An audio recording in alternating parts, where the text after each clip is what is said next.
Thank you, Mr. Speaker. Last week stung. As Democrats, we simply failed to convince the American people we have better ideas to solve their problems. But we do. Well, I love how this one starts off. So last week stung. We failed to convince the American people that we have better ideas to solve their problems. But we do. No, actually, you don't.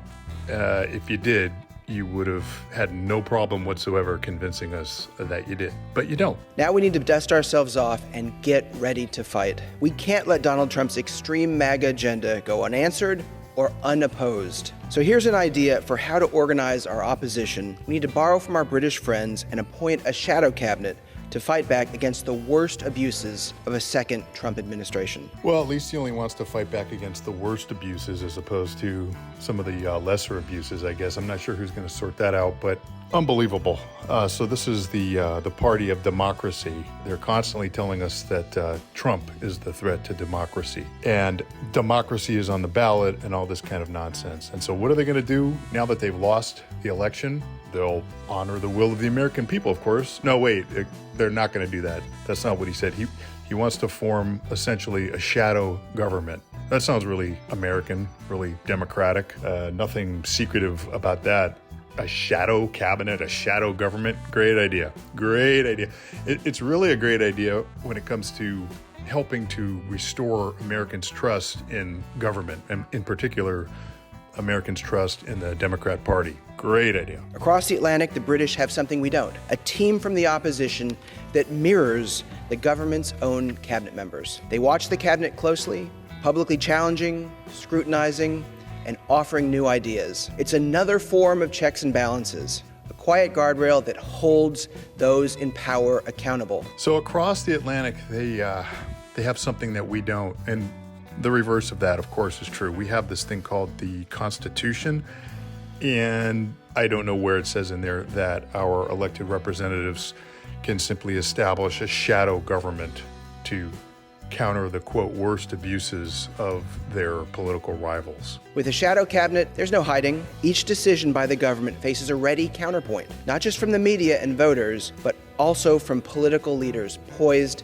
to step in. And what a statement. With a shadow cabinet, there's no hiding.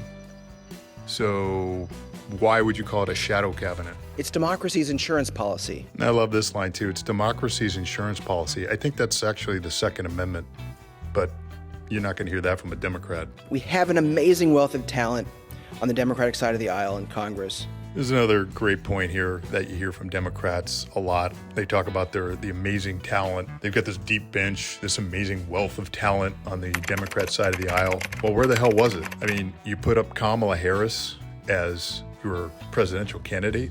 Prior to that, we had Sleepy Joe Biden. The guy was cognitively impaired before the 2020 election, obviously so, and everybody pretended that they couldn't see it. So they've got this wealth of talent that's interesting. I'm at a loss to understand who's part of that talent pool. They're certain, you would think that they would be putting up their best and brightest for the top position in government, but that doesn't happen. So I'm going to call bullshit on that. People loyal to the Constitution and ready to be the watchdogs for an out-of-control Trump administration. An out-of-control Trump administration. So here again, Trump was already president for 4 years.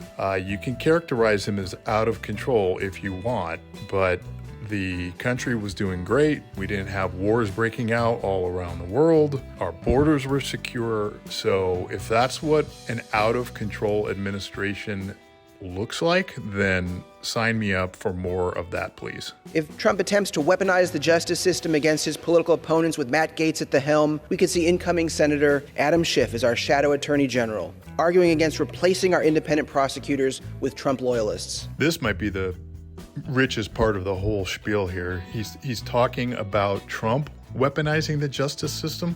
What planet has this guy been living on? But more importantly, what planet does he think the rest of us have been living on? The Democrats have been weaponizing the justice system against Donald Trump and all of his supporters to the extent that they're possibly able to do so for the last 4 years.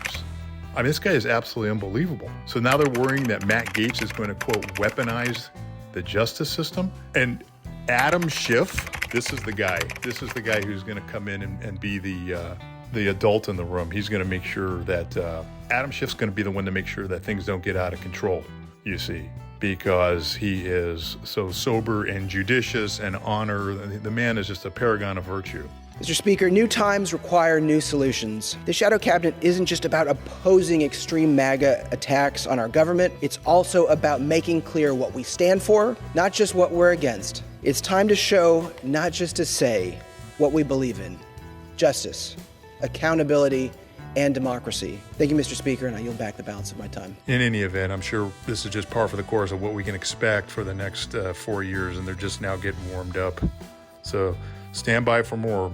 I'm sure we're going to see a lot more of this as the country mends its ways. Hang in there, folks.